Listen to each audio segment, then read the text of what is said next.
Halo, berjumpa kembali di channel Redaksi Jurnal. Mas AHY dicintai banyak orang, dibenci kaum dongo. Ditulis oleh Argo Javiras di steward.com.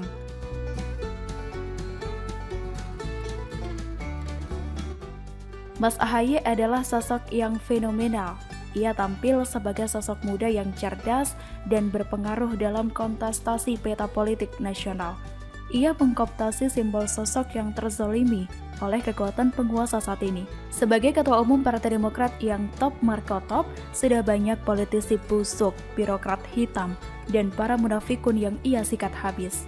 Mas AHY adalah politisi yang bernyali tinggi dan tidak segan-segan melawan kesewenang-wenangan yang merajalela. Demi demokrasi yang ia junjung tinggi, Mas AHY tak gentar dan tidak mundur sejengkal pun. Selama memimpin Partai Demokrat, banyak suka duka, tangis dan ngakak, meringis dan sengak yang mengiringi perjalanan Mas AHY.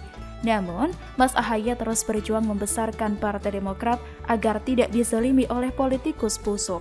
Bagi Mas AHY, sikap para sengkuni itu bertolak belakang dengan sistem demokrasi di negara ini.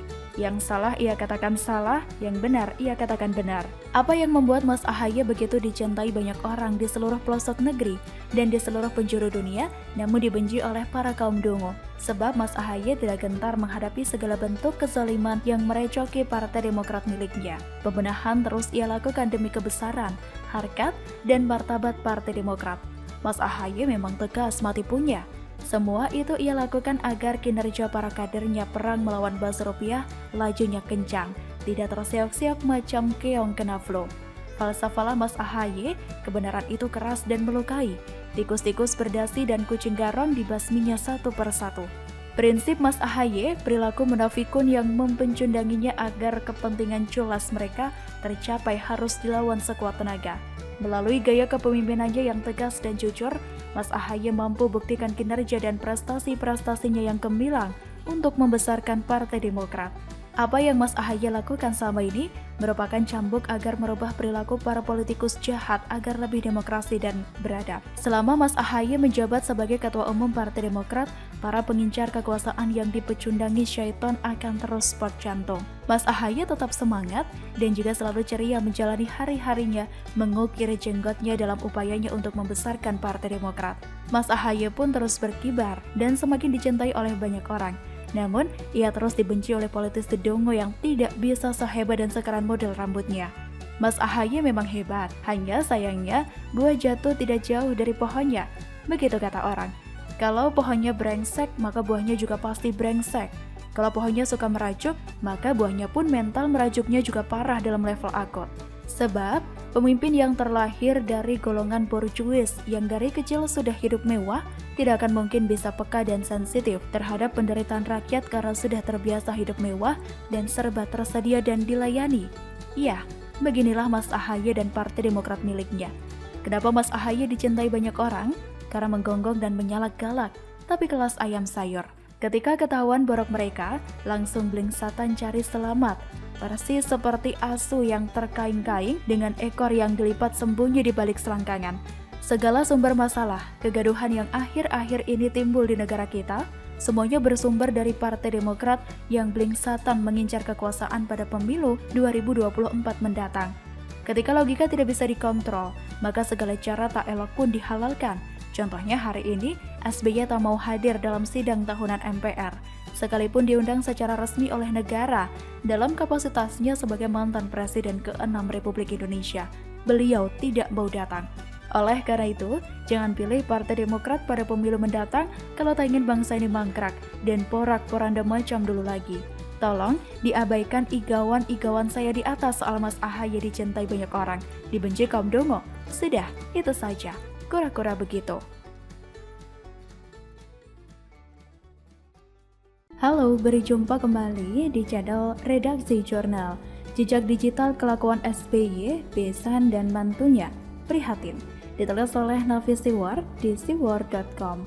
Coba sebutkan dua kata yang terlintas dalam benak Anda ketika mendengar nama SBY. Proyek mangkrak, Candi Hambalang, Antasari Azhar, atau mungkin ada kata yang lain?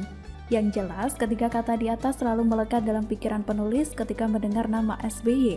Yang sungguh menggelikan pada tahun 2016, SBY tidak terima jika proyek Hambalang disebut sebagai proyek mangkrak. Tetapi pada tahun 2018, SBY meminta proyek Hambalang tidak dikaitkan dengan dirinya dan Partai Demokrat. Ngakak. Bagaimana ceritanya proyek mangkrak Hambalang tidak bisa dikaitkan dengan SBY?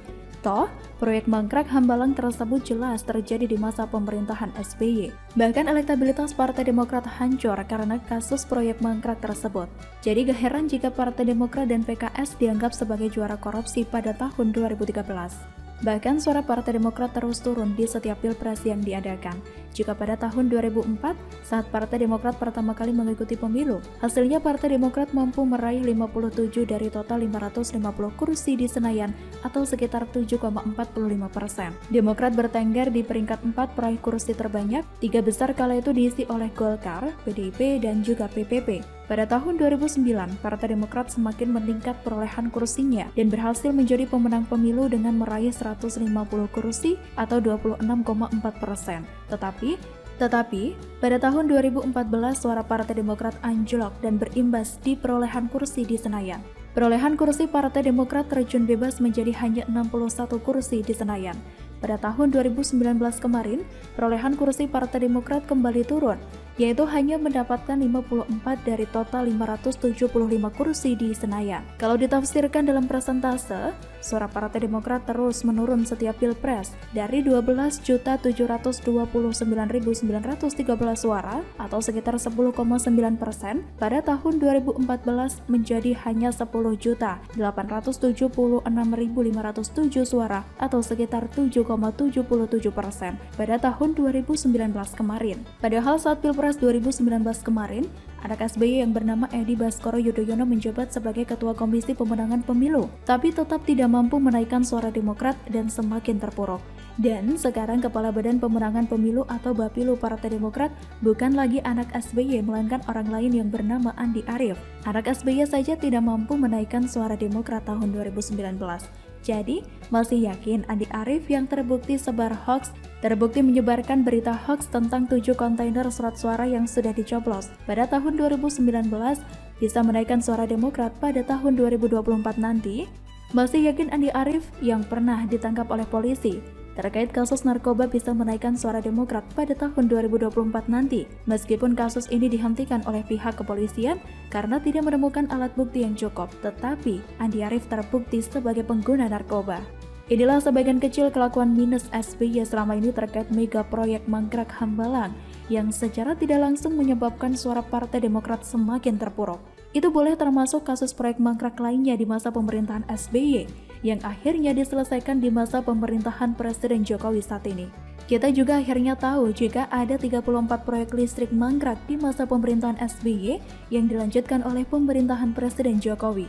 Dan kita sebagai rakyat kecil akhirnya mengetahui jika ada proyek mangkrak senilai 143 triliun rupiah di masa pemerintahan SBY setelah SBY lengser. Itulah fakta sebagian kecil warisan proyek mangkrak di bawah kepemimpinan SBY selama ini. Belum lagi warisan lainnya yang harus ditanggung oleh pemerintahan Jokowi saat ini. Masih teringat dalam benak kita, SBY dengan sok bijaknya mengatakan bahwa pemimpin yang baik tak akan mewariskan beban pada pemerintahan berikutnya. Tetapi faktanya, Presiden Jokowi malah dapat warisan utang. Belum lagi pemerintahan Presiden Jokowi harus kena getah terkait maraknya radik saat ini. Cendekiawan Muslim Komarudin Hidayat pernah menilai jika maraknya realisme di era kepemimpinan Presiden Jokowi tidak terjadi begitu saja. Ia berpendapat Jokowi hanya kena getah kebijakan pemerintahan SBY. Pak SBY itu kan presiden yang motonya zero enemy. Dia nggak mau konflik dengan siapapun. Jadi ketika jelas ada radikalisme dan pelanggaran, dibiarkan saja. Jelas Komarudin. Partai PKS malah dimasukkan dan diberikan beberapa jatah posisi menteri dalam pemerintahan SBY. Menteri Dalam Negeri di masa SBY pernah meminta pemerintah daerah untuk bekerja sama dengan FPI. Kita juga masih ingat bagaimana HTI bisa melakukan Muktamar Khilafah 2013 di Stadion Gelora Bung Karno masa pemerintahan SBY dan malah disiarkan oleh TVRI yang merupakan TV milik pemerintah. Miris bukan? Dan akhirnya di masa pemerintahan Presiden Jokowi, PKS tidak masuk dalam pemerintahan. FPI dan HTI akhirnya dibubarkan. Kasus di atas belum termasuk kasus skandal Petral di masa pemerintahan SBY. Mantan anggota tim reformasi tata kelola migas Fahmi Radi mengatakan, pada masa pemerintahan Presiden Susilo Bambang Yudhoyono, nama MR sering disebut atas dugaan keterkaitannya sebagai pihak ketiga dalam kasus pengadaan minyak selama periode 2012 hingga 2014 di anak usaha PT Pertamina, Pertamina Energy Trading Ltd. Berdasarkan temuan lembaga auditor Kordamenta, jaringan mafia minyak dan gas itu menguasai kontrak suplai minyak senilai 18 miliar US dollar atau sekitar 250 triliun rupiah selama 3 tahun.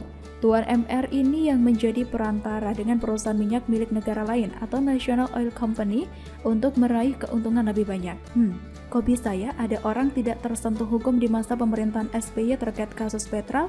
Bahkan salah satu media nasional lainnya secara tegas membuat berita bahwa Petral yang merupakan sarang mafia migas dilindungi oleh SBY tetapi disikat oleh Jokowi. Dan akhirnya setelah Petral dibubarkan oleh Presiden Jokowi, maka Pertamina bisa hemat 250 miliar rupiah per hari.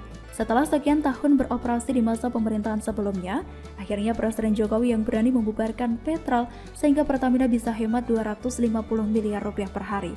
Bisa dibayangkan berapa banyak uang Pertamina yang habis selama ini sejak ada Petral di masa pemerintahan sebelum Jokowi? Itulah sebagian kecil kelakuan minus pemerintahan SBY. Lalu, bagaimana dengan kelakuan besan SBY? Ada yang ingat jika besan SBY yang bernama Aulia Pohan yang pernah divonis bersalah terkait korupsi? Mantan Deputi Gubernur Bank Indonesia, Aulia Pohan, yang merupakan besan SBY tersebut divonis 4 tahun 6 bulan penjara oleh Pengadilan Tindak Pidana Korupsi atau Tipikor pada tahun 2009 lalu. Meski sudah divonis bersalah oleh pengadilan, ada sebagian orang mengatakan jika Aulia Pohan bukanlah seorang koruptor. Pakar hukum pidana dari Universitas Gadjah Mada Edi O.S. Harij secara tegas mengatakan bahwa dengan adanya putusan yang berkekuatan hukum tetap atau inkrek, Aulia jelas-jelas telah dinyatakan bersalah oleh hukum di negara ini.